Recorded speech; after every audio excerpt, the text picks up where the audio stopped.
ያው ዛሬ የተካሄደው ፕሮግራም በጣም ትልቅ ትርጉም ያለው ነው። የተመሰከረላቸው የሂሳብ ባለሙያዎች ኢንስቲትዩት በይፋ መቋቋሙን ያወጅንበት ቀን ነው። ይሄ ስራ በጣም ብዙ ጊዜ የፈጀ ያደከመ ስራ ነው። እኛ በብዙ ነገሮች ግንባር ቀደም ነን። ከሊግ ኦፍ ኔሽን ተነስቶ ከፊፋ ፉትቦል ላይ ራሱ በዚህኛው ፕሮፌሽን ግን ትንሽ ወዳላ ቀርተናል። አሁን እዚህ ሀገር ኤሲሲ አንደኛው ሙያ ላይ የተሰማራ ድርጅት ነው። 120 ዓመት አስቆጥሯል። ሌሎች ጎረቤት ሀገሮችም እንደዚሁ ትላልቅ የሚባሉ አላቸው የዚህ አይነት ፕሮፌሽን ድርጅቶች። እኛ ግን መጨረሻ ላይ የሚሆን ዘገየ አልቀረም በዛሬው ላውንች ማድረግ ተችሏል። በይፋ የኢትዮጵያ የተመሰከረላቸው የሂሳብ ባለሙያዎች ኢንስቲትዩት ስራ መጀመሩን ያበስሩናል። ኢትዮጵያ የጀመረችውን ዘላቂ ዘመን ተሻጋሪ ተቋማት የማፍራት ስራ አንዱ አካል ነው። ይህንን ኢንስቲትዩት በይፋ ስራ ማስጀመር እንኳን ደስ አላችሁ። በዚህ ስራ እየተሳተፋችሁ ያላችሁ የመንግስትም መንግስታዊ ያልሆኑ አጋር ድርጅቶች ተወካዮች፣ በዚህ ስራ እጃችሁ ያለበት ሁሉ ዛሬ በይፋ ስራችሁ እንደዚህ ለውጤት በቅቷል። እንኳን ደስ አላችሁ። ETI-CPA will shape the future of Ethiopia's financial architecture, strengthen public accountability, and support a dynamic private sector. It will promote professionalism. ይህ ኢንስቲትዩት የኢትዮጵያን መጻኢ ፋይናንስ ዘርፍ ቅርጽ የሚቀይር የህዝብ ተጠያቂነት ያለበት አሰራርን የሚያጠናክርና የግሉን ክፍለ ኢኮኖሚ መሰረት የሚያጸና ይሆናል።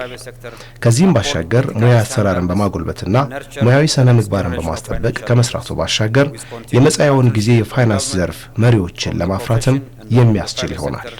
በቀጣይም መንግስት፣ ባለሙያው፣ የግሉ ክፍለ ኢኮኖሚና እንደ ዓለም ባንክ ባሉት የልማት አጋሮች በጋራ በሚያጠናክሩት የትብብር ስራ ማህበሩ ያለ ጥርጥር ስኬታማ ይሆናል። Certified public accountants ምናልባት አፍሪካ 55 ሀገር ምናምን ያለው አፍሪካ ውስጥ አይደለ? ከዚያ ሁሉ ሀገር ውስጥ ኢንስቲትዩት የሌላቸው እንደዚህ አይነት 3-4 ሀገራቶች ሊሆኑ ይችላሉ።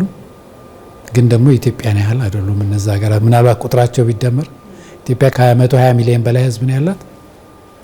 ግን ደግሞ ኢንስቲትዩት የሌላት ተቋም ነበረች፣ እንደዚህ አይነት ፕሮፌሽናል አካውንታንትን የሚያፈራ። አካውንቲንግ ሙያ ኢትዮጵያ ውስጥ ባለቤት የለም ማለት እንችል ነበር። የኢቲአይ-ሲፒኤ መቋቋም ለባለሙያውም እንዲሁም ደግሞ ለሀገርም ለኢኮኖሚም በጣም ትልቅ ነገር ነው። እስካሁን ባለው ስናይ የተመሰከረላቸው የሂሳብ ባለሙያዎች ኢትዮጵያ እስከ 500 በታች ነበሩ። እንግዲህ ለ100+ ሚሊዮን ህዝብ የተመሰከረላቸው ባለሙያዎች የምንለው ከ500 በታች ነበር። 2007 እንደ አውሮፓውያን አቆጣጠርን ወደ ኋላ ለመለስልሽና ኢትዮጵያ ውስጥ የተጠና ጥናት ነበረ። ሮስክ በወርልድ ባንክ የተጠና ጥናት ነበረና ኢትዮጵያ ውስጥ በአጠቃላይ የፋይናንሻል ሪፖርቲንግ ስትራክቸሩ ምን ይመስላል፣ ምንድነው ያሉት ሊሚቴሽን የሚሉ ነገሮች በስፋት ተለይቷል። ከዛ ውስጥ የተወሰኑትን ለማንሳት አንደኛ የኢትዮጵያ ግልጽ የሆነ የፋይናንሻል ሪፖርቲንግ አዘገጃጀትና አቀራረብ ስርዓት የላትም። ይሄ ነው የሚባል ደረጃ በግልጽ የተቀመጠ በአዋጅ የሚታወቅ የላትም ይላል። ይሄ ብቻም አይደለም። ይህን ስታንዳርድ የሚያዘጋጅ እና የሚቆጣጠር አካል ወይም ሬጉላቶሪ ቦዲም የላትም።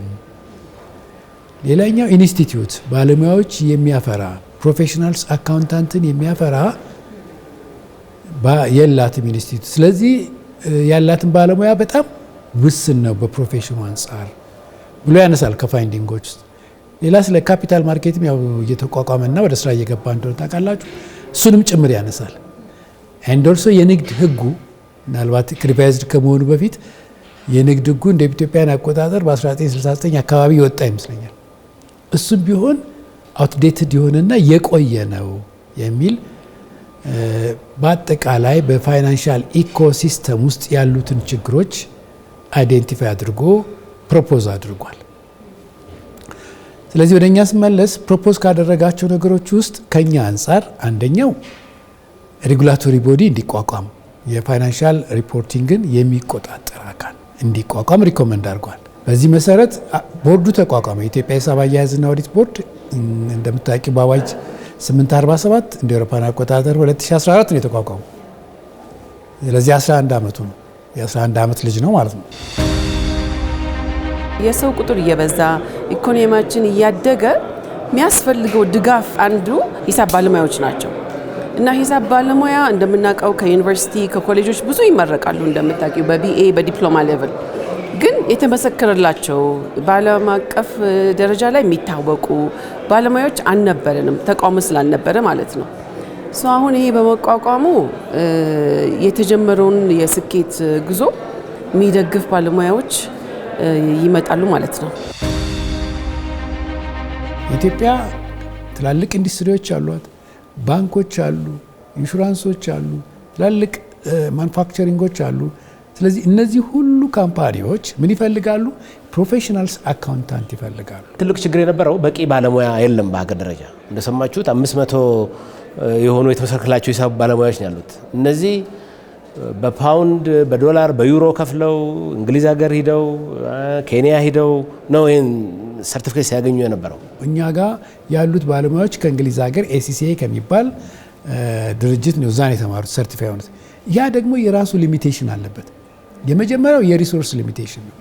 አፎርድ የማድረግ ከፍሎ የመማር አቅም አንድ ኮርስ ለመውሰድ እስከ 150 ፓውንድ ግሬት ብሪተን ፓውንድ ይፈልጋል።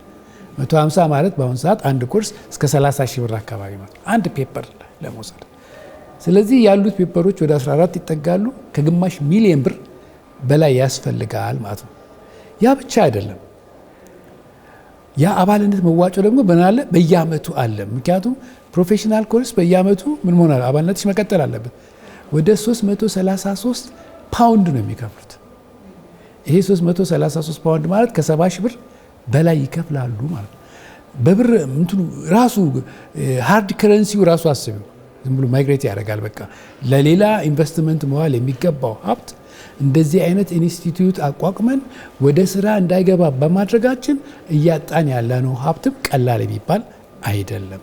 ለዚህን ያህል ኢኮኖሚ ትልቅ ኢኮኖሚ ለዚህን ያህል ህዝብ 500 ያህል ባለሙያ መኖሩ በራሱ ምንም እንደሌለ ነው የሚቆጠረውና የራሳችን ኢንስቲትዩት መቋቋሙ በጣም በተማከለ መንገድ ኢኮኖሚውን መደገፍ፣ የግሉን ኢኮኖሚ መደገፍ፣ የውጪ ከባቢን አስተካክሎ ለውጪ ኢንቨስተሮች ኢትዮጵያን ጥሩ ቦታ ላይ ማምጣት፣ ካፒታል ማርኬት ለምሳሌ አሁን እየሰራ ያለውን ስራ በትልቁ የሚደግፈው ይሄ የፋይናንስ ዘርፍ የፋይናንስ አዘገጃጀቱን የሚሰሩ ባለሙያዎች መኖራቸው ነው። ምክንያቱም ተአምኔታ ያለውን የፋይናንስ ሪፖርቲንግ ስራ ሲሰሩ የውጭ ኢንቨስተሮች ተአምኔታ ባለው መንገድ ቶሎ መጥተው ኢንቨስት ለማድረግ ያለውን ከባቢ ለመታመን ይችላሉና ብዙ ዘርፈ ብዙ የሆነ ጥቅም አለ። ባለሙያዎቹ የግድ የተመሰከረላቸው በከፍተኛ ደረጃ ብቻ ሳይሆን በየደረጃው ደግሞ እንድናፈራ ያግዛል። ሌቭል 1 ሌቭል 2 እንደምንለው አይነት ለምሳሌ የመንግስት ሂሳብ የሚዘጉ የትንንሽ ኩባንያዎችን የሚሰሩ የፒኤልሲዎችን የሚሰሩ በየደረጃው እና ደግሞ የትልቅ ኩባንያዎችን ደግሞ ኦዲት የሚያደርጉ ሂሳብ የሚሰሩ ባለሙያዎች በየደረጃው እንድናፈራ ያግዛል ማለት ነው። እንደ ሀገር የምንሰበስበው ገቢ በጣም ትንሽ ነው። ከጂዲፒ አንጻር ገና አሁን 9 እየደረሰን ያለ ነው። 7-8 ነው የነበረው። ጎረቤት ሀገር 15-16% ደርሷል። ይሄን ማስተካከል የምንችለው ሁሉም ሰው በሰራው ስራ ልክ ታክስ መክፈል ሲችል፣ የማያስፈልግ ወጪ ደግሞ ታክስ እንዳይጠየቅ ማድረግ ሲቻል የተሻለ ኢኮኖሚ እንገነባለን ማለት ነው። ሌላው ትልቁ ነገር የኢንቨስተር ኮንፊደንስ ነው። ትልልቅ ኩባንያዎች እዚህ ሀገር መጥተው ኢንቨስት ማድረግ ይፈልጋሉ፣ ሽርክና መግባት ይፈልጋሉ። በዚህ ሽርክና ውስጥ ያለን የቀረበልን ሂሳብ ትክክል ነው አይደለም የሚለውን እርግጠኛ መሆን ይፈልጋሉ። የተመሰከረላቸው ሂሳብ ባለሙያዎች፣ እውቀት ያላቸው ባለሙያዎች የሰሩት ሲሆን ኢንቨስተሩ በኮንፊደንስ ገንዘቡን ኢንቨስት ሊያደርግ ይችላል ማለት ነው። ስለዚህ ለዚህ ነው ይሄ በጣም ትልቅ ቀን ነው ብለን ያነሳነው። I want you to know how honored I am to celebrate this wonderful milestone with you. የውጭ ሀገር ባንኮች እንዲመጡ እንዲሳተፉ ኢኮኖሚያችን ላይ እየተከፈተ ነው ያለው። ይሄ ለውጡ በሙሉ ግን ምንድነው የሚያስፈልገው? የተመሰከረላቸው ሂሳብ አያያዝ ስንት አሉ ብሎ ይጠይቃሉ። ሲመጡ የአንድ ተቋም ትልቅ እይታ የሚያሳየው ደግሞ ፋይናንሻል ሪፖርት ነው። ፋይናንሻል ሪፖርት በምን አይነት ስታንዳርድ ነው የሚሰራው ብሎ ነው የሚጠይቁት ኢንቨስተሮች። ባለፈው 6 ዓመታት IFRS የምንለው ስታንዳርድ ኢንተርናሽናል ፋይናንሻል ሪፖርቲንግ ስታንዳርድ ኢትዮጵያ አዳፕት አድርጋለች እና እሱን ለማስቀጠል ብዙዎቹ በኮንሰልተንቶቹ ከውጭ እየመጡ ነበር የሚሰራው። አሁን እሱን ለማስቀጠልና አመኔታ ለማምጣት እነዚህ ባለሙያዎች ይፈልጋሉ። በብዛት ባለሙያ አፍርተን የተሻለ ሂሳብ መስራት እንድንችል፣ የተሻለ ታክስ መሰብሰብ እንድንችል አጠቃላይ የባንክ ስርዓቱ ከብሔራዊ ባንክ አንጻር የባንክ ስርዓቱ እውነተኛ መረጃ ላይ የተመሰረተ እንዲሆን አንድ ተበዳሪ ገንዘብ ሊጠይቅ ሲመጣ ያቀረበው ሂሳብ ትክክል ነው አይደለም የሚለውን የሚያረጋግጠው አካውንታንቱ፣ ሂሳብ ባለሙያ፣ ኦዲተሩ ነው። እነዚህ ባለሙያዎች ስነ ምግባር ያላቸው ሕግና ስርዓት ይጠበቁ እውቀት ያላቸው በሆኑ መጠን አጠቃላይ ፋይናንስ ስርዓቱም ደህንነት ተጠበቀ ይሆናል ማለት ነው። በሀገራችን ላለው ብሔራዊ የልማት እቅድ የተቀናጀ የተማከለ የፋይናንስ ሪፖርት አዘገጃጀትና አቀራረብ መኖሩ አገራችንን ለውጭ ኢንቨስትመንት ከባቢውን ከማዘጋጀት ጀምሮ ሰዎች በተአመኔታ መጥተው ወደዚች ሀገር ኢንቨስት እንዲያደርጉ የሚያደርገው ትልቅ ተዋጽኦ እንዳለ ሆኖ ኢቭን የግሉን ሴክተር የማጠናከርም ስራ ይሰራል። የፋይናንስ ሪፖርት አዘገጃጀትና አቀራረብ ግልጸኝነት፣ ታማኝነት የተሞላው ሲሆን አንድ ተቋም ያለበትን ችግር ቀድሞ ስለሚያውቅ እንግዲህ በእኛ ሀገር እንደምታውቂው ብዙዎች ተቋማት አጫጭር እድሜ ነው ያላቸው። በውጭው ዓለም ስትሄጂ ረጅም እድሜ ያላቸው ተቋማት አሉና ምንድነው ችግራቸው፣ አቋማችን የት ነው ያለው የሚለውን ራሱ በደንብ ግልጽ ያደርግላቸው። ስለዚህ ጠንካራ የሆነ የግሉን ዘርፍ ኢኮኖሚ ራሱ የሚያበረታታ ስለሚሆን የዘርፉን ተአመኔታ ከማጎልበቱም አንጻር መንግስት ማኒ ላውንድሪን ለመዋጋት የሚያደርገውን ነገር በጣም በትልቅ ሁኔታ ይደግፋል።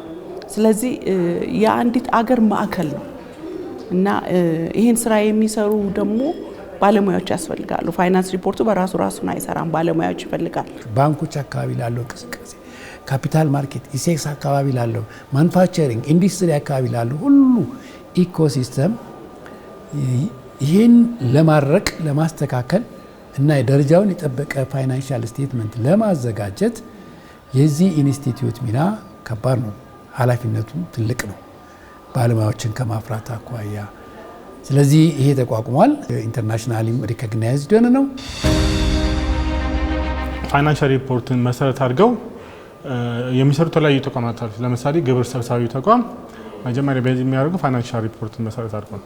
የፋይናንሻል ሪፖርት በሚዘጋጅበት ጊዜ አንድ የአይፋሬስ ስታንዳርድን ተከትሎ እንዲሁም ደግሞ ከኢትዮጵያ የታክስ ጋር ተያይዞ ወይም የታክስ ባከበረ መልኩ ፋይናንሻል ሪፖርት እንዲዘጋጅ እነዚህ የተመሰከረላቸው የሂሳብ ባለሙያዎች ትልቅ አስተዋጽኦ ይኖራቸዋል። በዛም በኩል የኢቲአይሲፒ መቋቋምና ኢቲአይሲፒ የሚያፈራቸው ባለሙያዎች እንዲሁም ትልቅ አስተዋጽኦ ይኖራቸዋል። እንዲሁም በቅርቡ የካፒታል ማርኬት ተጀምሯል። የካፒታል ማርኬቱ አንድ በተደጋጋሚ ትልቅ ማነቆ ይሆናል ተብሎ የሚታሰበው የባለሙያ እጥረት። ይህን የባለሙያ እጥረት አንድ በጣም በፍጥነት በመስራት ሊያጠባው የሚችለው ኢቲአይሲፒ ነው። ከእነዚህን ሁሉ ስናይ እንዳልኩ ለባለሙያውም ለሀገሪቷም ለኢኮኖሚያም ከፍተኛ የሆነ አስተዋጽኦ አለ። ታክስ እዚህ ሀገር ከሌሎች አፍሪካ ሀገሮች አንጻር ስታይ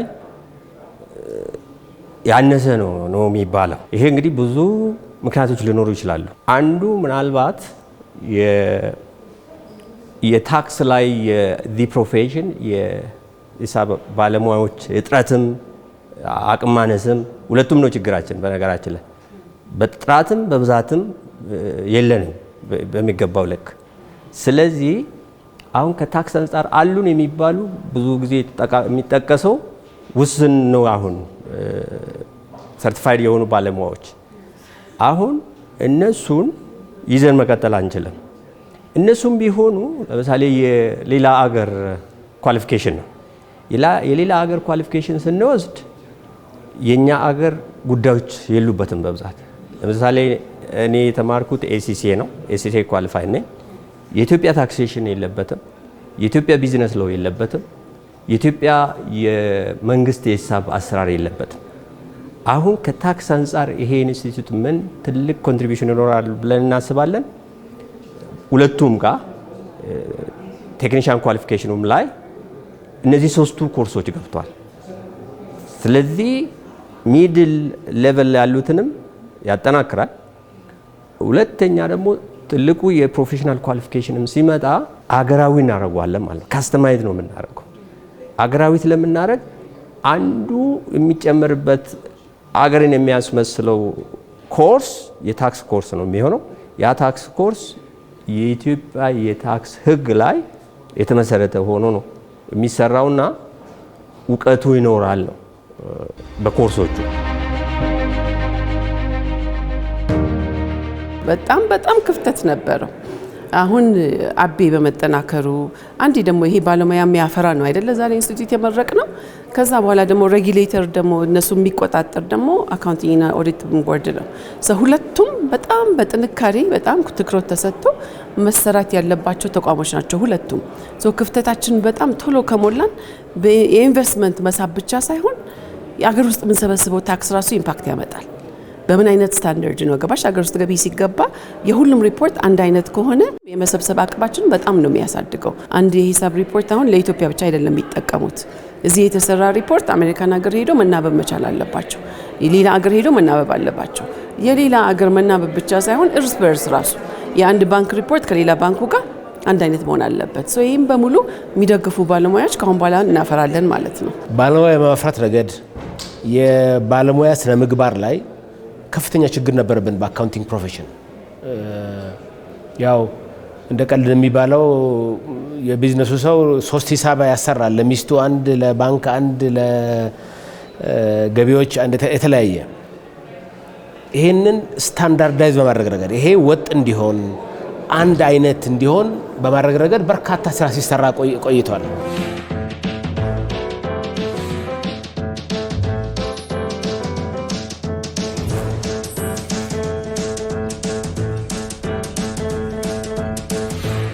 የኢትዮጵያ የሂሳብና ኦዲት ቦርድ ሪፖርት ሪቪው ያደርጋል። አመታዊ ሪፖርቶችን ይገመግማል፣ የኦዲት ይገመግማል። እዛ ላይ የምናያቸው ክፍተቶች አሉ፣ ብዙ ክፍተቶች። ከሞላ ጎደል ክፍተቶቹ እየመጡ ያሉት ከአቅም ማነስ ነው፣ ከእውቀት ጉድለት ነው። ያንን የእውቀት ጉድለት ዋናውን ትምህርት ብቻ ይዘን የሚሞላ አይሆንም። ጎን ለጎን ለምሳሌ የዓለም አቀፍ የሂሳብ ደረጃዎች ላይ፣ የዓለም አቀፍ የኦዲት ደረጃዎች ላይ ስልጠናዎችን እንሰጣለን። በተለይ ደግሞ አሁን ችግር የሆነው የኤቲክስ ጉዳይም ላይ ስልጠና እንሰጣለን። ስለዚህ ብዙ ስልጠናዎች ታሳቢ ተደርጓል። እሱ ላይ ትኩረት አድርገን እንሰራለን። እንደምታውቁት ከዩኒቨርሲቲ ትምህርት ይሄንን የሚለየው የዩኒቨርሲቲ ትምህርት ሳይንሱን ነው፣ እውቀቱን ሪሰርች ነው።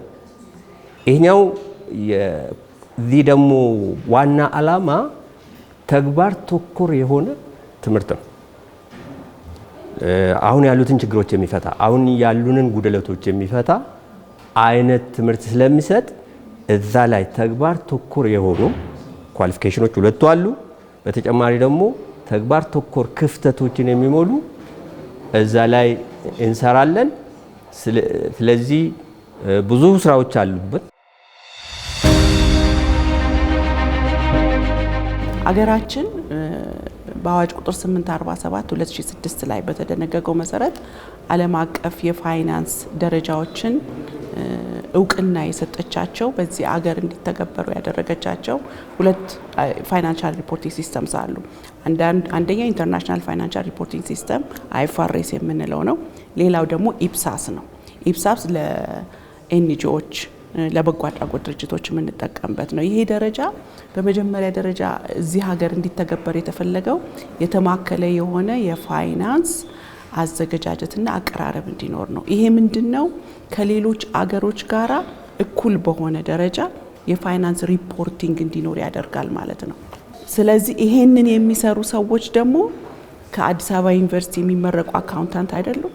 ከአዲስ አበባ ዩኒቨርሲቲ ተመርቀው የሚወጡ ባለሙያዎች አይደሉም። ሰርቲፋይድ የሆኑ መሆን አለባቸው። ሪፖርቲንጉን ለማዘጋጀት በመጀመሪያ ራሱ ሰርቲፋይድ የሆኑ አካውንታንትስ ኤንድ ኦዲተርስ መሆን አለባቸው። በዚህ ምክንያት ነው እንግዲህ ትልቅ የሆነ ሲግኒፊካንት የሆነ ትልቅ ደረጃ የሚያመጣ ለውጥ የሚያመጣ ነው፣ በኢኮኖሚ ላይ ተጽዕኖ የሚያመጣ ነው የምንለው ማለት ነው።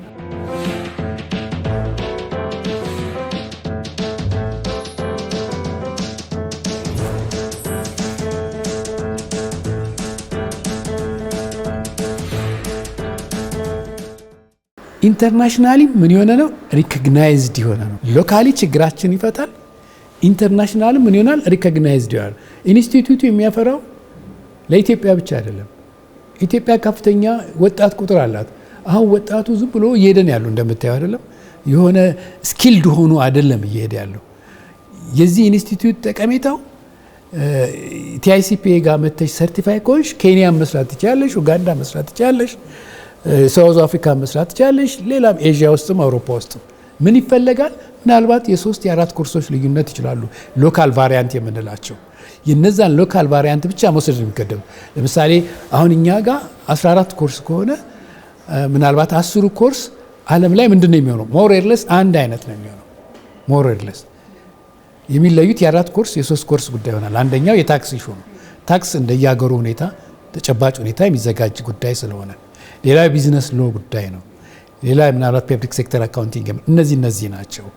እነዚህ ደግሞ ኬንያም ላይ ኡጋንዳም ላይ ሩዋንዳ ላይ ሌላ ሊሆን ይችላል። ስለዚህ አንድ ሩዋንዳዊ ሲፒኤ የሆነ ካሁን በኋላ እኛ ጋር ሲመጣ ዝም ብሎ ሲፒኤ አይሰራም ማለት ነው። መጀመሪያ ምን ማለት ሎካል ቫሪያንቶችን መውሰድ አለበት የኢትዮጵያን ማለት። ኢትዮጵያም ኬንያ ሄዱ። አሁን ብዙዎቹ የኬንያ ባለሙያዎች ናቸው ኢትዮጵያ ውስጥ እየመጡ አይኤፍአርኤስ ኮንቨርዥን በሚሰራበት ወቅት አብዛኛውን የሰሩት እና KPMG PwC ምናምን የሚባሉ ካምፓኒዎች ናቸው፣ በተለይ ባንኮች። This event offers a very opportune moment to highlight the value of international cooperation in advancing financial management reforms and professionalization in Ethiopia. የዚህ ኢንስቲትዩት የምናፈራቸው ባለሙያዎች not for locally only ለሀገር ውስጥ ብቻ ሳይሆን ለዓለምም ጭምር ወጣቶቻችንን ስኪልድፉል እያደረግን ፕሮፌሽናል እያደረግን መላክ እንዳለብንና ሪሚታንስም ሊኖር ይችላል ከዚህ ጋር ተያይዞ ቀላል ጉዳይ ስለማይሆን ይሄ ነው የሚታየው። ሌላኛው እዚህ ኢንስቲትዩት መቋቋም አብዛኞቹ የካምፓኒዎቻችንን ስናያቸው ፕሮፌሽናልስ ባለሙያ ያሏቸው። ያ ማለት ደግሞ ፕሮፌሽናል ባልሆነ ባለሙያ የሚሰራው ፋይናንሻል ስቴትመንትን ኩዌስችን ታደርጊያለሽ።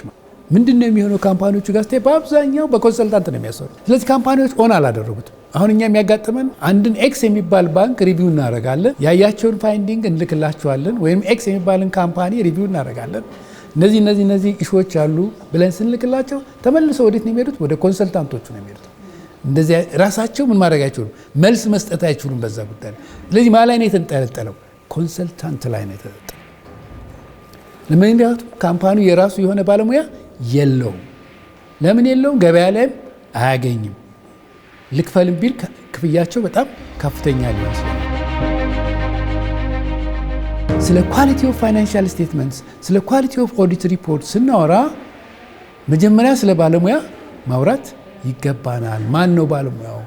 እንዴት ነው እየሰራ ያለው የሚለውን የካምፓኒዎችን ጭምር መልስ የሚሰጥ ኢንስቲትዩት ነው። የፋይናንሻል ሪፖርቱ ደግሞ ደረጃውንና ጥራቱን የጠበቀ እንዲሆን የማድረግ የጎላ ሚና አለው። ለምሳሌ ካፒታል ማርኬትን ትወስጂዋለሽ። አሁን ካፒታል ማርኬት ሊስትድ ወደ ማድረግ ሄደ ነው። እዛ ሊስት ሲደረግ ምናልባት አንቺም ሼር ልገዢ ትፈልግ ይሆናል። ሼር ለመግዛት መጀመሪያ የምትጠይቂው ምንድን ነው? ካምፓኒው ፕሮሚሲንግ ነው ትያለሽ።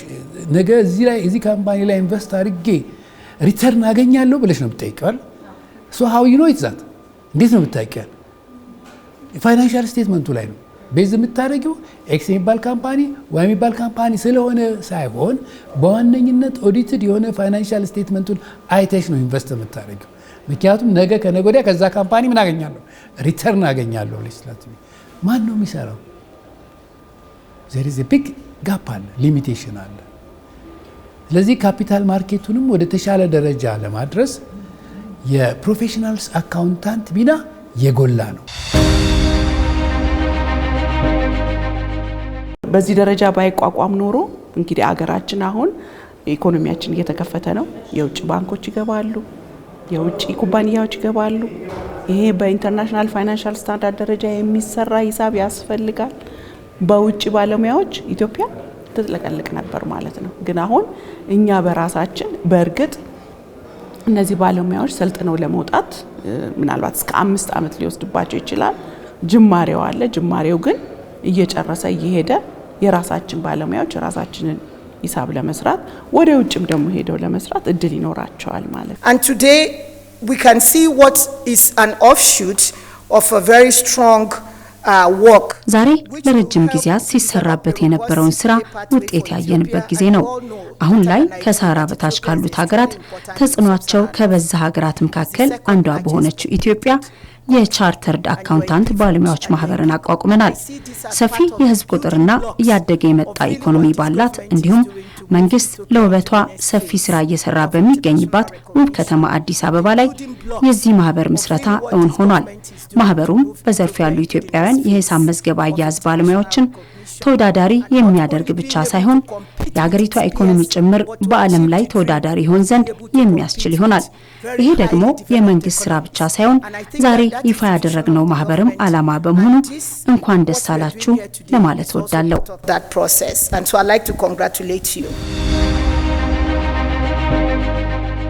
ይሄን ዓለም አቀፍ የሆነ ደረጃ ስንተገብር እንደ IMF እንደ ወርልድ ባንክ ያሉ ዓለም አቀፋዊ ድርጅቶች ራሱ ለኛ እውቅና መስጠት አይደለም ታመኔታ እንዳለው የፋይናንስ አስተዳደር እንዳለው አገር ስለሚወስዱን ኢቭን የብድር ዕዳችን ራሱ ላይ ትልቅ ኢንፍሉዌንስ አለው። ምክንያቱም ታመኔታ ኖሮሽ የሚሰጥሽ ብድርና ትክክለኛ የፋይናንስ ደረጃና አስተዳደር ኖሮሽ የሚሰጥሽ ብድርና ሌላኛው ብድር ስለሚለያይ ስለዚህ የብድር ዕዳው ራሱ ትልቅ ለውጥ ይኖረዋልና እኛ ሀገር ያሉ ባለሙያዎች በአይኤፍአርኤስ የሚሰሩ እነዚህ ሰርቲፋይድ የሆኑ አካውንታንትስ እና ኦዲተርስ የትም ሀገር ሄደው ይሰራሉ። አንድ ካምፓኒ ፋይናንሻል ስቴትመንቱን አሳይቶ ባንክ ጋር ብድር ቢበደር የካምፓኒው ጉዳይ ብቻ አይደለም የሚሆነው፣ የማንም ጉዳይ እንቀሳቀስ የአበዳሪውንም አካል ጥያቄ ምልክት ውስጥ ይከታል። በፋይናንሻል እንትኑ ላይ ተጽዕኖ ይፈጥራል በሀብቱ ላይ። ስለዚህ የሚዘጋጁ ፋይናንሻል ስቴትመንቶች በብቃትና በጥራት መሆን ስላለበት አሁን የመጣውን አዳዲስ አሰራር አዳዲስ አስተሳሰብ ቴክኖሎጂዎችንም እና ኤአይንም የመሳሰሉት ነገሮች ባለሙያዎች በሚጠቀሙበት ጊዜ ቱዋርድስ ዘ ስታንዳርድ እና ሌሎች ከግንዛቤ ውስጥ መግባት ያለባቸውንም ነገሮች አይተው መጠቀም ይኖርባቸዋል። ሌላኛውና ትልቁ ነገር ፕሮፌሽናሊ አክት ማድረግ ይፈልጋል። ፕሮፌሽኑ በጣም ስትሪጀንት የሆነ ኮድ ኦፍ ኢቲክስ አለው። ባይዘው በጣም ስትሪጀንት የሆነ ያው እኛ አፕላይ ያላደረግነው ቢኮዝ ኦፍ የተለያየ ችግር ምክንያት ነው እንጂ የተቀመጠው ኮድ ኦፍ ኢቲክስ ምክንያቱም ምስክርነት ነው እየሰጡ ያሉት ኦዲተሮች ምስክርነት ነው እየሰጡ ያሉት። በእነሱ ምስክርነት ተንተርሶ የተለያየ ውሳኔ የሚወሰነው። ስለዚህ ራሳቸውን ከዘመናዊው አሰራር ጋር ማያያዝ ማሰልጠን እና ኮድ ኦፍ ኢቲክሱን ጠብቆ መንቀሳቀስ ምንም ምህረት የሌለው ጉዳይ ነው። ቦርዱም ቢሆን ከዚህ አንጻር ከእንግዲህ በኋላ ምህረት የሌለው ጉዳይ እንደሆነ አሳውቋቸዋል። ምክንያቱም የፐብሊክ ኢንተረስት የማስጠበቅ ጉዳይ ስለሆነ።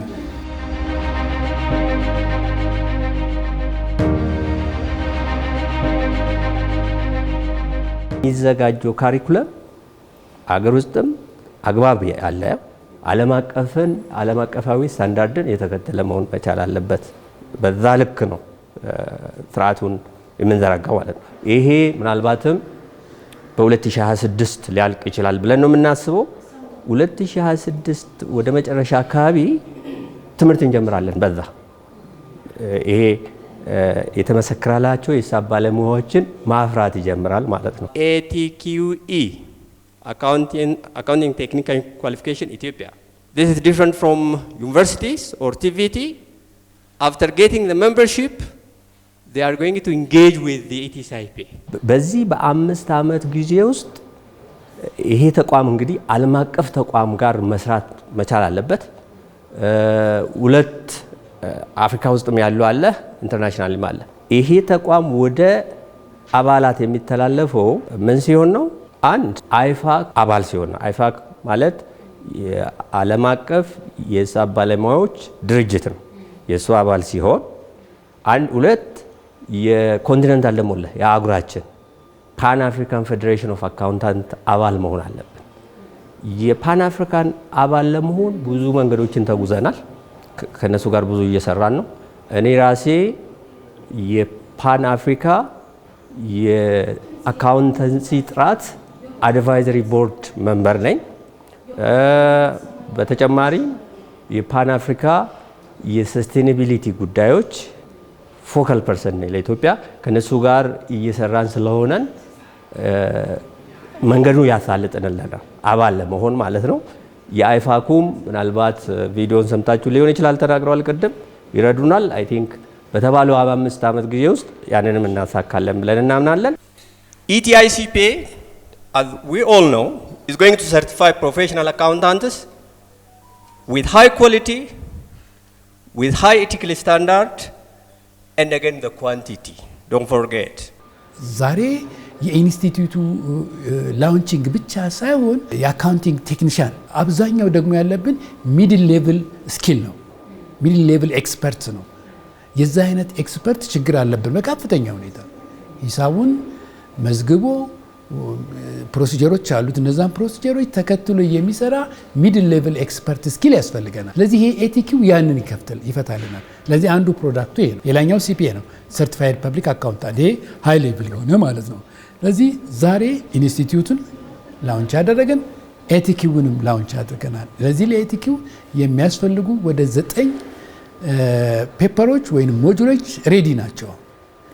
እነዚህ 9 ፔፐሮች ውስጥ 6ቱ ፔፐሮች አፍሪካ ውስጥ አንድ አይነት ናቸው። 3ቱ ብቻ ናቸው የሚለያዩት። እነዚህ 3ቱ ስንል ታክስ ኢትዮጵያ ውስጥ የሚሰራ አካውንታንት የኢትዮጵያን የታክስ ሕግ በትክክል ሊያውቅ ይገባል። ኢትዮጵያ ውስጥ ያለው ኦዲተር የኢትዮጵያን የታክስ ሕግ በደንብ ሊያውቅ ይገባል። ኤንድ ቢዝነስ ሎ ኤንድ ፐብሊክ ሴክተር አካውንቲንግ፣ እነዚህ 3ቱ ሎካል ቫሪያንት ናቸው። ስለዚህ ይሄ ኤቲኪው በዋነኝነት ሚድል ሌቭል ፕሮፌሽናሎችን ሚድል ሌቭል ኤክስፐርቶችን ችግር የሚፈታልን እና ምናልባትም ዌብሳይቱ ዲቨሎፕ ተደርጓል። ምዝገባ ከዛሬ ጀምሮ ሁሉ መዝገብ ይቻላል ማለት ነው። ሁለተኛው ሲፒኤ ነው፣ ሰርቲፋይድ ፐብሊክ አካውንታንቱ ነው። ይሄ እየሰራን ያለ ነው። ባጠረ ጊዜ ውስጥ እሱንም ስራ የምናስጀምርበትና ተማሪ መመዝገብ የምንጀምርበት ሁኔታዎች አሉ። ከዚህ ጎን ለጎን ሌሎች በርካታ የሆኑ አጫጭር ስልጠናዎች የሚሰጥበትን ምሳሌ አይፋሬስ ላይ ብቻ ሰስቴናቢሊቲ ላይ ከክላይሜት ቼንጅ ጋር ተያይዞ እንደ ድሮ ፋይናንስ ስለ ፋይናንስ እናወራ ነን ፋይናንሻል ዴታም ፓርት ኦፍ ፋይናንሻል ስቴትመንት ናቸው። አሁን ስለ ሰስቴናቢሊቲ ስታወሪ፣ ስለ ክላይሜት ስታወሪ እዛ ውስጥ ሪፖርት ውስጥ መካተት ያለባቸው ጉዳይ ስለሆኑ እነዚህን ሁሉ አካተው አጫጭር ስልጠናዎችን ይዞ የሚመጣ ኢንስቲትዩት ነው። ስለዚህ ኢቲአይሲፒኤ በአጠቃላይ ኢኮሲስተም ውስጥ የሚኖረው ጠቀሜታ በጣም ከፍተኛ ነው። እኛም የምናቅደው ገቢዎች ሚኒስቴር ጋር ከክልሎችም ጭምር ጋር ሆነን በጋራ የአጭር ጊዜ ስልጠናዎችን እናዘጋጃለን። የአጭር ጊዜ ሰርቲፊኬቶችን እናዘጋጃለን። ዓለም አቀፋዊ የኢቲክስ ቦርድ አለ፣ እነሱ የሚያወጡት አለ። እነሱን ስራ ላይ ማዋል ነው።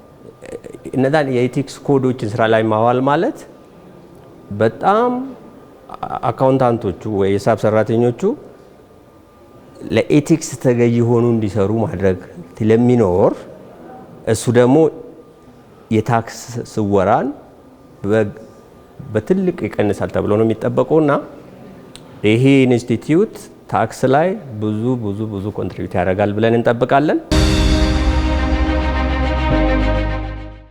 ኢንስቲትዩቱና አንደኛ ቦርዱ ምንድነው ያላቸው የሚለውን ነገር ማወቁ ተገቢ ነው ብዬ አስባለሁ። ቦርዱ ሬጉላቶሪ ነው። ሬጉሌት የሚያደርገው ማንን ነው ስንል ባለሙያዎችን አንዱ ነው። ለባለሙያዎች ፕራክቲስ እንዲያደርጉ ከእንደዚህ አይነት ኢንስቲትዩት ለመጡ ሰርቲፋይ ለሆኑ ባለሙያዎች ፕራክቲስ ማድረግ ሲፈልጉ ኦዲተር ሆኖ ለመስራት አካውንታንት ሆኖ ፕራይቬት ላይ ለመስራት በሚፈልጉበት ጊዜ ቦርዱ ለነዚህ ሰዎች ምን ይሰጣቸዋል? ባለሙያዎች ፕራክቲሲንግ ላይሰንስ ይሰጣቸዋል፣ ፍቃድ ይሰጣቸዋል። ገበያ ውስጥ ወደ ይሰራሉ። ስለዚህ ሬጉሌት ያደርጋቸዋል። በተቀመጠው ደረጃዎች የፋይናንሻል ሪፖርቲንግ ደረጃዎች አሉ፣ የኦዲት ደረጃዎች አሉ፣ ሌሎችም ደረጃዎች አሉ። በዛ መሰረት ስለ መስራታቸው ይቆጣጠራል። ደረጃዎችን የማውጣት የቦርዱ ስራ ነው። አዋጁ ላይ 3 ነገር ተቀምጦለታል። ደረጃው አዶፕት፣ አሜንድ፣ አዳፕት ማድረግ። አሁን ላይ ግን ቦርዱ እያደረገ ያለው ኢንተርናሽናሊ የሚወጡ ደረጃዎችን እንዳለ ተቀብሎ ምን ያደርጋል? ያስተገብራል። ቢኮዝ ኦፍ ዋት የበቃ የሰው ኃይል እጥረት ስላለበት። ይሄ ኢንተርናሽናል ፋይናንሻል ሪፖርቲንግ ስታንዳርድ የሚያስገቡ መስሪያ ቤቶች እኛ ጋር በሚያስገቡ ጊዜ ፋይናንሻል ስቴትመንት ሪቪው እንሰራለን። ይህንን ሪቪው የምንሰራው ለምንድን ነው? ደረጃውን በጠበቀ መልክ ፋይናንሻል ስቴትመንት መሰራቱን እናረጋግጣለን። እኛ ጋር የሚሰሩ ኮንሰልታንት ሰርቲፋይድ የሆኑ አካውንታንትስ እና ኦዲተርስ አሉ። ይህንን ስራ በሚሰሩ ጊዜ ትክክል ያልሆነ በተገቢ ያልተተገበረ የፋይናንስ ደረጃ ካለ ደግሞ እንድጋሚ እንዲሰራ እድል ይሰጣሉ። ካልሆነ እኛ ጋር የህግ ማስከበር ስራ እንሰራለን። ሪቪው ማድረግ ከጀመረ በቅርብ ነው። እስካሁን ከ240 በላይ የሚደርሱ የሪፖርት አቅራቢ አካላትን፣ ባንኮችን፣ ኢንሹራንሶችን የመሳሰሉትን ሪቪው አድርጓል። አይፋሬስን ኮምፕላይ አላደረጉም። ከእንትኑ አንጻር ስናየው ለምን ኮምፕላይ አላደረጉም? ወደ ኢንስቲትዩቱ እንመጣለን። ባለሙያ ስለሚጠይቅ ማለት 230 አካባቢ ኦዲተሮች ፍቃድ ሰጥተናል ፕራክቲስ እንዲያደርጉ። ከነዛ ውስጥ ኦልሞስት ወደ 120 የሚደርሱት የኦዲት ድርጅቶች የጥራት ምርመራ ተደርጎባቸዋል። የሚሰሩት ሪፖርት ከተቀመጠው ደረጃ አይሳ ይባላል። በዛ መሰረት ስራ ሰርተዋል አልሰሩም የሚሉት ነገሮች ቼክ ተደርጓል። ኦልሞስት ተቀራራቢ ደረጃ ያለበት ሁኔታዎች ናቸው ያሉት። እንግዲህ በካፓሲቲ በምናምን አንጠር። ስለዚህ ቦርዱ ይሄን ነው የሚሰራው።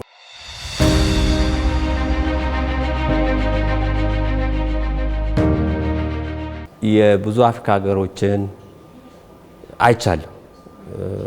በጣም የሚያሳፍረን ምንድን ነው?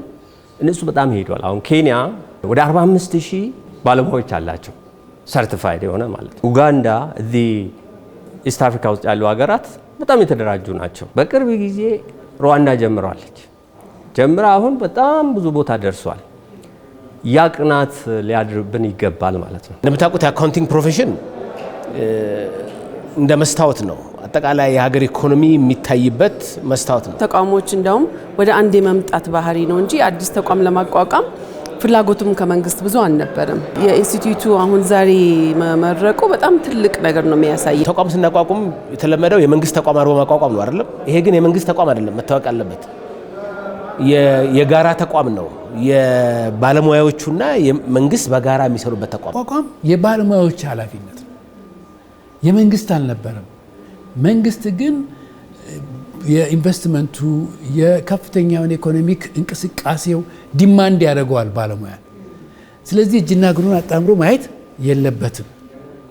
መንግስት የገበያ ክፍተት ባለበት ቦታ ላይ ኢንተርቪን ያደርጋል አይደለ? ስለዚህ ኢንተርቪን ማድረጉ ለዚህ ፕሮፌሽን ብቻ ሳይሆን ኢኮኖሚው ላይ ላለው አስተዋጽኦ እና ኢኮኖሚው ላይ ያሉትን ማነቆዎችም ጭምር ለመፍታት የሚኖረው እገዛ ከፍተኛ መሆኑን ከግንዛቤ ውስጥ ስለገባ ነው ኢንተርቪን ያደረገው። 7 ሰዎች ተመድበዋል በፒኤም በጠቅላይ ሚኒስትር ጽሕፈት ቤት። እነዚህ 7ቱ ሰዎች ማክሲመም 7 ዓመት ነው ሊመሩት የሚችሉት ማክሲመም ቢበዛ።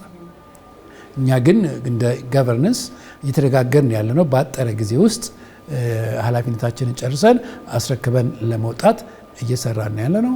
ስለዚህ እነዚህ ኢንተሪም ገቨርነንስ ከመጣ በኋላ ስትራቴጂክ እቅድ ተዘጋጅቶለታል። ዲቴይል የሆነ አክሽን ፕላን ተዘጋጅቶለታል። 2 ፕሮዳክቶችንም ለይቷል። ህጉ ላይ እንደተቀመጠው ይሄ ኢንስቲትዩት በመንግስት ስር በመንግስት ድጋፍ ይቆያል እስከ 7 ዓመት ድረስ። አሁን 7 ዓመት ረጅሙ ታይም ነው። እስከ 5 ዓመት ግን ራሱን ችሎ አስተዳደር ስርዓት በገንዘብ ወደ ማህበራት ይተላለፋል። ወደ የዚህ ኢንስቲትዩት የሚሆኑት አስተዳዳሪ የሚሆኑት መንበሮች ናቸው። ወይ ደግሞ አባላት ናቸው። የአባላት ድርጅት ነው፣ የመንግስት ድርጅት አይደለም።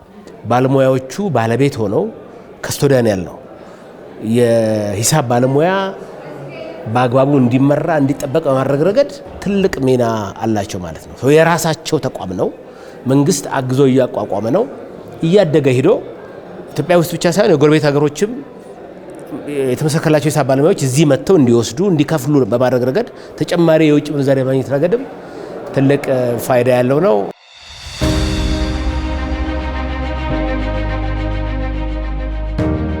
በዚህ 5 እስከ 7 ዓመት ድረስ የምንሰራቸው ብዙ ስራዎች አሉ። አንደኛ አሁን ድርጅቱ ተቋቁሟል። የካውንስል ሜምበሮች ተሹሟል። የፕሮጀክት ኦፊስ ተከፍቷል። አንዱ ትምህርት የሚጀምርበት አካውንቲንግ ቴክኒሽያን ኳሊፊኬሽን የሚባል ዛሬው ከኢንስቲትዩት ጋር ላውንች ተደርጓል። ስለዚህ እሱን ይዘን እንጀምራለን። አሁን ተጀምሯል ማለት ነው። እሱ ቢሮ ማደራጀቱ ይቀጥላል በአንድ በኩል። ሌላኛው ዋናው ይሄ ኢንስቲትዩት የተፈጠረበት ዓላማ ፕሮፌሽናል አካውንታንቶችን መፍጠር ነው። የተመሰከረላቸው የሂሳብ ባለሙያዎችን መፍጠር ነው። የተመሰከረላቸው የሂሳብ ባለሙያዎችን ለመፍጠር ደግሞ የትምህርት ስርዓቱ መዘርጋት አለበት። አሁን እሱን ላይ እየሰራን ነው። እንግዲህ በ2026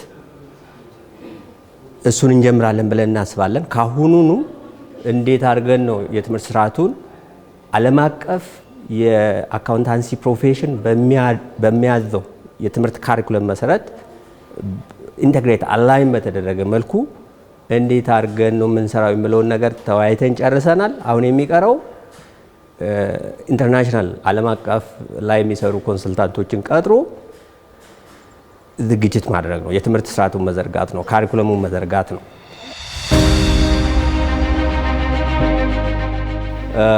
አሁን በመንግስት ድጋፍ ነው።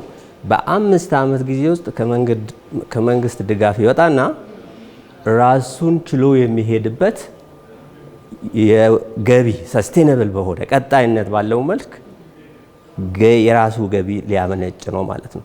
የራሱን ገቢ ከምን ያመነጫል ካል አንድ በዋናነት 2 ኳሊፊኬሽኖች አሉ።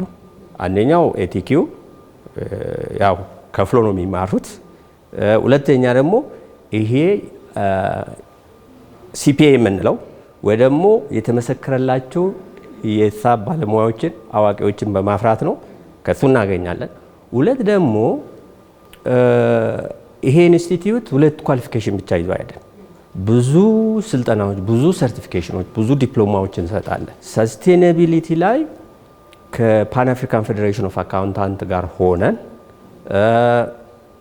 ከሌሎች አጋር ድርጅቶች ጋር ሆነን እየጀመርን ነው። አሁን እንዳውም 50 ሰዎች ተመዝግቦ ትምህርቱን ለመቀጠል ነው።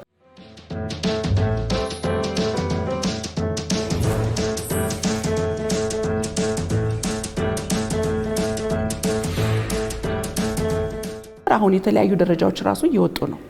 አሁን S1 S2 የሚባል ሰስቴናቢሊቲ ላይ እርግጠኛ ከምናካሄደው የዚህ የአረንጓዴ ልማት ጋራ የሚሄድ ፋይናንሻል ስቴትመንት የሂሳብ ነው። ግን አንድ መስሪያ ቤት ወይም አንድ ኩባንያ ወይም አንድ ባንክ፣ አንድ ኢንሹራንስ ሶሻሊ በአካባቢው ያለው ተቀባይነት ምን ያህል ነው?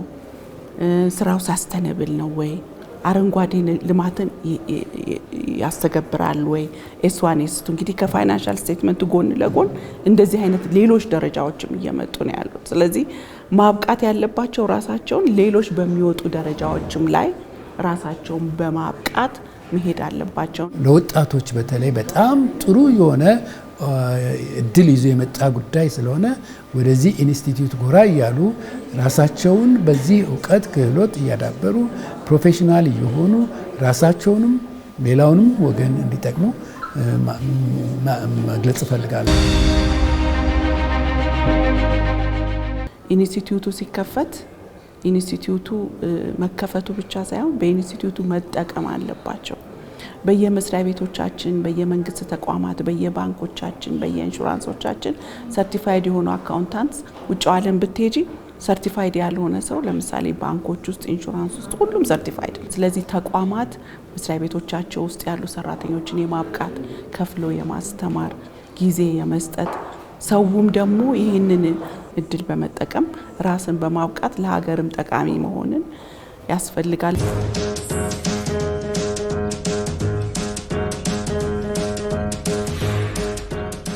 አሁን ባለንበት ዘመን ዓለም አንድ እየሆነች አጥሮች እየፈረሱ በዚህ ኢንቫይሮንመንት ሁሉም ሰው ምን መሆን አለበት? የትም ቦታ ላይ ሄዶ ኮምፒተንት ሆኖ ተፈላጊነቱን ጨምሮ ለራሱም ለወገኑም ለሀገሩም መጥቀም ይኖርበታል ብዬ አስባለሁና ከዚህ አንጻር እንደዚህ አይነት ፕሮፌሽን በጣም ጥሩ የሆነ ኦፖርቹኒቲ ያለው ነው።